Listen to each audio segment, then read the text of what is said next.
High বন্ধুরা, এই যে দেখতে পাচ্ছেন আমার হাতে এটা কি? এটা হচ্ছে টাইগারের vacuum flask keep hot and cold. এটা একটা স্টিলের ফ্লাস্ক।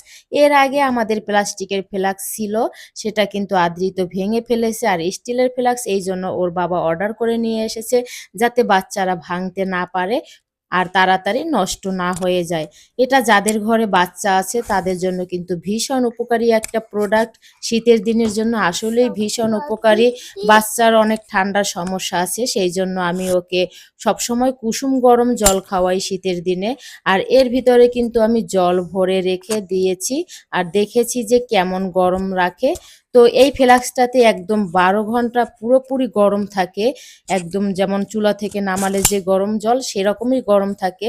তারপরে 24 ঘন্টা পর্যন্ত মোটামুটি কুসুম গরম থাকে। তো এটা কিন্তু ট্রাভেলিংয়ের জন্যও বেস্ট। আর আমি এটার ভিতরে শীতের সময় জল ভরে রেখে মিক্স করে করে বাবুকে খাওয়াই। সকালবেলা জল ভরে রাখলে সারাদিন খাওয়ানো যায়, বারবার গরম করতে হয় না। আর ট্রাভেলিংয়ের জন্য এটা বেস্ট। আমরা যখন বাড়িতে গিয়েছিলাম তখনও ফ্লাস্কটিতে জল ভরে নিয়ে গিয়েছিলাম।